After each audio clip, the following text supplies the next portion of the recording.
A survey of nearly 800 asylum seekers that have arrived in New York City over the past year paints a very bleak picture of how much is actually being done to connect migrants with the resources that they need. It's so important. The survey titled Displaced and Disconnected, and it provides some insight into the day-to-day lives of asylum seekers and the real struggles they continue to face each and every day. So joining us this morning is Natalia Aristizabal, the Deputy Director of Make the Road New York, which conducted the study. So Natalia, thank you so much for being here. Appreciate it.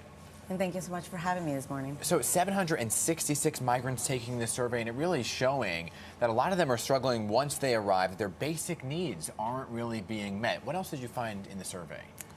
Well, we found that the majority of them have not been able to access a lawyer, which is very problematic for us. And really, truly, what this survey does is be able to share a story with data that we already knew, with interacting with community members and migrants. Okay. But an asylum seeker has about a year to be able to start the process. And it's not an easy process, and you have to qualify for it. But if you don't find a lawyer and apply within a year, then you're not able to adjust your status. And that is, it's for us a priority, and it's problematic that about 94% of them, of the people that we survey, have not been able to find a lawyer. Yeah. Wow, so they haven't even begun the process. Correct. Right, I mean, how much are they given? What kind of information are they given once they arrive of how they begin that process? I mean, I think that there is an attempt to connect them to legal services. The reality is that there isn't that many legal services available right now, and this is why we're calling for Mayor Adams to increase the funding to $140 million so that we're able to get everybody a legal screening, and then if they qualify, to start a process right away. Last year alone, about 40,000 new migrants arrived, and we are very unsure that all of them were able to see a lawyer and start that process. Yeah, I mean, right now the mayor is setting about $60 million for those legal fees. You want to see that now to $140 million. But are you seeing that asylum seekers and migrants are not really focusing on the city providing legal resources, but more like organizations like Make the Road New York? I mean, they're going to gravitate to places where they are understood, Yeah. they're being spoken their language, and where you can walk in, and that's what happens in our office. You walk in, there is somebody at the front desk who speaks your language, and we try to guide them.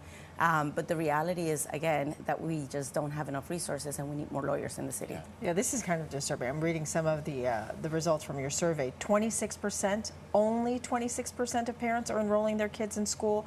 37% are taking English classes. 26% say they're not getting 3 full meals a day, and 59% say they don't have any way to get around. So we keep hearing about all these resources, but gosh, it's just so frustrating to feel like I can't imagine being these families and being so lost. And now you've provided a little bit more guidance to put together. So we put together this manual, which is called Bienvenidos a Casita, says welcome home. It acknowledges that they just took a really hard trip. A lot of people coming here are surviving, are trying to seek a better life for themselves. And actually the survey also shares that about 40% of them are, that of the people that we survey, 43% are under 30. And of those who are under 30, 84% are coming with kids. Wow. So that we know that it's, and the majority are women, so that we know that a lot of them are looking again for better lives. So it's really hard to come here. New York is an overwhelming city. We created this resource. Here they can find where to enroll kids in school, where to find food. A lot of people that we spoke to have shared with us that their kids are getting stomach aches because they're only getting sort of like packaged food and fast food or easy to handle to someone instead of like hot meals. And they're not accustomed to that type of food. So the kids get sick. Right. They need to know how to get them to health care, and so they need to be able to also find that out.